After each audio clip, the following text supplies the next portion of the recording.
réunis avec vous aujourd'hui pour souligner la clôture du projet Ostréiculture rurale et adaptation, mais aussi pour assister à la présentation des résultats et au dévoilement du premier guide sur l'ostréiculture rurale en Afrique de l'Ouest. Avec un financement de 500 000 canadiens accordé pour 3 ans par le gouvernement du Québec dans le cadre du programme de coopération climatique internationale, le Cégep de la Gaspésie et des Îles et son partenaire, l'IUPA, ont démontré une fois de plus que la recherche scientifique pouvait permettre de trouver des solutions durables à l'adaptation au changement climatique des populations côtières ouest-africaines.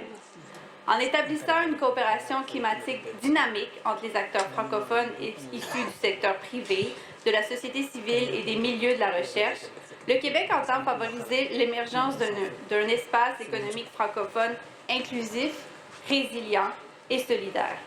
Ces projets sont toujours réalisés en collaboration avec des partenaires locaux et permettent d'apporter des solutions tangibles à des défis tels que les changements climatiques, l'insécurité alimentaire, les droits de la personne et le développement économique inclusif.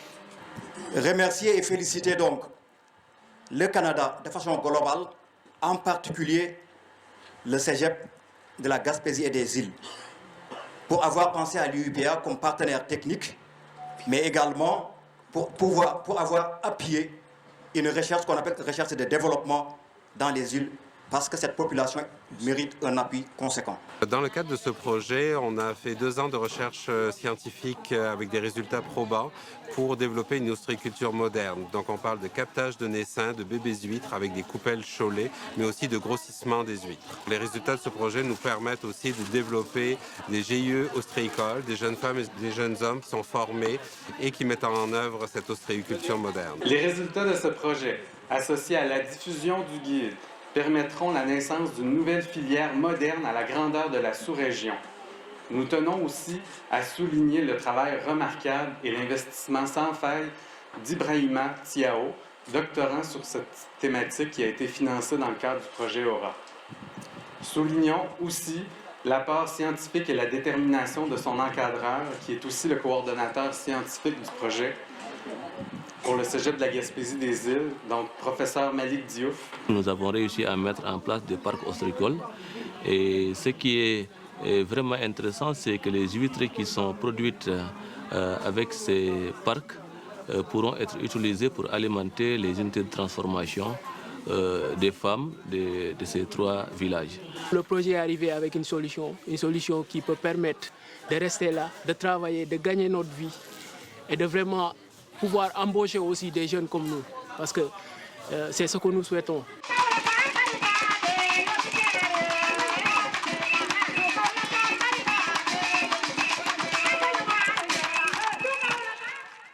Nous le savons que l'exploitation des huîtres concerne une population féminine qui tourne autour de 1500 femmes réparties dans les GIE et dans les félogies, à côté de quelques centaines d'hommes qui pratiquent cette activité. Les ressources ou les revenus tirés de l'exploitation de ces ressources fait de cette activité la deuxième activité économique la plus importante de l'arrondissement derrière la pêche.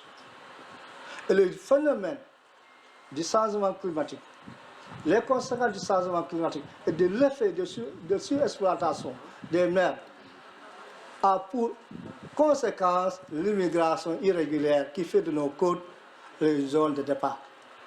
Notre village est vraiment touché par l'immigration clandestine. Il y a des pirogues qui quittent Niodior et qui vont en Espagne.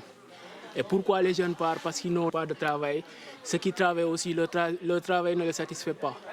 Mais je pense qu'un jeune qui a du boulot ici, qui travaille bien et qui gagne bien sa vie, je pense qu'il ne va pas prendre le risque de prendre les pirogues et partir en Espagne. L'impact écologique concerne directement la mangrove et l'écosystème, dans la mesure où, en développant l'ostréiculture, on réduit la pression sur la ressource et donc la dégradation des racines des palétuviers.